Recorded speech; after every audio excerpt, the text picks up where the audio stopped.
She left like it was easy, no tears, no hesitation, no second look back.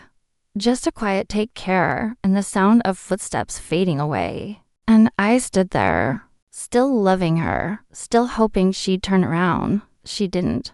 That day, something inside me shuddered. Because when the person you thought would never hurt you walks away, you don't just lose them. You lose yourself for a while. Her name was Zara. And when she loved me, it felt real. The way she'd laugh at my stupid jokes, the way her hand fit perfectly in mine, the way she'd promise, I'll never leave, no matter what. But promises are just words, and words mean nothing when actions scream the opposite. She changed slowly, the way seasons do. A little less warmth, a little more distance. Messages that once came with heart emojis became replies like K. Calls went unanswered. Plans got canceled. I tried to fix it, begged, explained, apologized for things I didn't even do wrong. Because that's what love does. It makes you desperate to hold onto something that's already gone. But the truth, she was already leaving. I was just late in accepting it. Then one day, she finally said it. I think we've grown apart. I don't feel the same anymore. And just like that, years of love collapsed into silence. I didn't argue, didn't fight, didn't cry, not in front of her. At least but when she walked away, I did cry every night because love doesn't vanish overnight. It burns out slowly, painfully.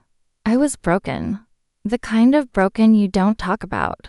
For weeks, I disappeared from everyone. No calls, no posts, no energy to pretend I was fine. Because how do you explain to people that your heart feels like a ghost town? And every memory haunts you like a shadow that won't leave. But one night, I realized something. She left, and I was still here, still breathing, still waking up every morning. Still fighting through the pain. And that's when I made a decision. I'd stop asking why did she leave, and start asking why am I still holding on. So I started rebuilding myself. Quietly, patiently. I focused on my work. My goals. My peace. I went to the gym, picked up my old hobbies, reconnected with friends I'd ignored. And little by little, I started finding joy again, not in her absence, but in my growth. Because healing doesn't happen when you forget someone. It happens when you finally remember yourself. Months passed. Then one random afternoon, I saw her again. At a cafe, same eyes, same smile, but something about her felt different. Maybe she'd changed, or maybe I had. She walked over, surprised to see me. Wow, you look good. I smiled. Thanks. You do too. Her tone softened. You seem different, calmer. I laughed, maybe because I stopped expecting people to come back. She didn't know how to respond. And for the first time, I saw something in her eyes, regret.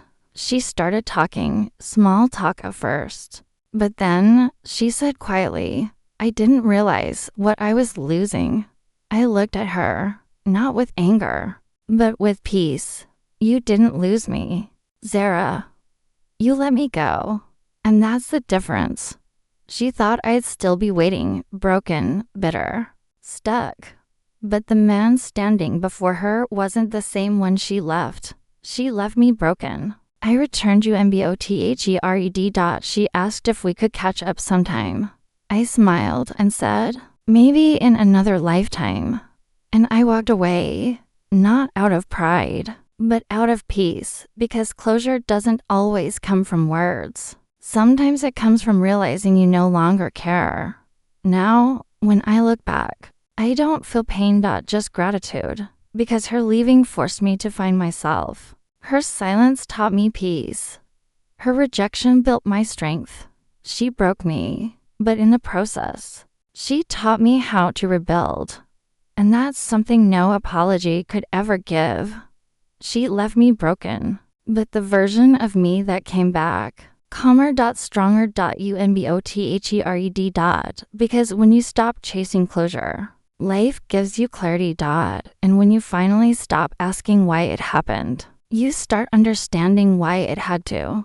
She'll probably always wonder how I healed so fast. But the truth is, I didn't heal fast. I just stopped reopening the wound. She left me broken, but I came back whole. And that's the best revenge, to return with peace in your heart and no anger in your eyes now. Every time she sees me smiling, she remembers the man she thought would never rise again. And that realization hurts more than any heartbreak ever could. She left me broken. I returned unbothered. Because real power isn't proving them wrong. It's showing them they no longer have power over you.